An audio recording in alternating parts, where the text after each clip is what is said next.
Hi, my name is Patrick and this is Prep Mindful, your daily video practice and mindful test prep. Coming at you today with an ACT English question. This right here was question 17 on ACT 59F. Ooh, right there, pause it. Pause the video.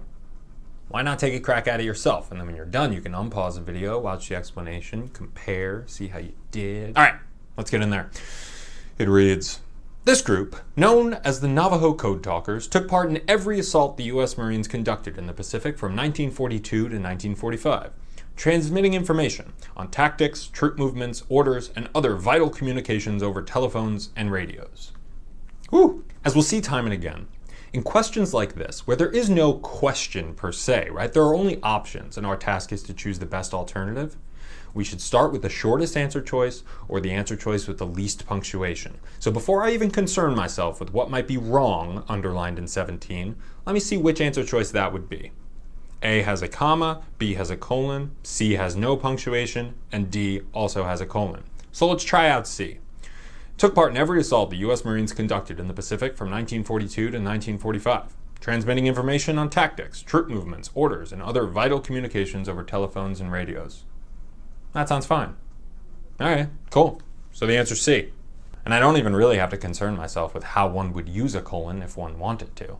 However, just so we may be able to squeeze in a bit more learning, let's look at why C is the best choice. A lot of students end up putting B or D for this question, and that's because for many of them, the way that they were taught colons was that a colon introduces a list. We have here what seems like a list, tactics, troop movements, orders, and so they think, oh, well, this is one of those cases where you want to use a colon. Not so fast. The first thing to keep in mind with colons is if the sentence works without the colon, then don't use it, right? We're not in the business to unnecessarily punctuate our sentences. And two, we can be a bit more refined about our understanding about what a colon does. Here's one way to think about it.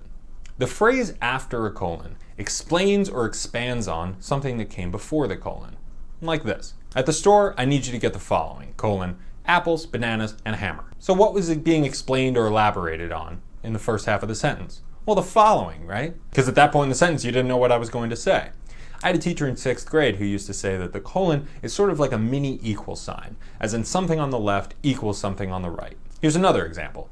She had a great excuse for arriving late, colon, there was traffic. What is being explained or elaborated on? Well, the excuse, right? Turns out there was traffic. Here's something that's kind of cool about colons. Check this out. She had a great excuse for arriving late, colon, traffic. That also works. Makes it different from commas, periods, and semicolons in that what's to the right of the colon could be an independent clause, meaning something that could be its own sentence, or not. Just depends on how you'd like to use it. Just because you have a list in a sentence doesn't mean that you want to use a colon. For instance, if I said, at the store, I'd like you to get apples, bananas, and a hammer. Well, you'd be interrupting the thought if you threw punctuation in there, right? And so in this case, even though we have a list, we don't need a colon. The answer is C. If you enjoyed this video or found it helpful, subscribe to our channel. Woo! My name's Patrick, and this has been Prep Mindful.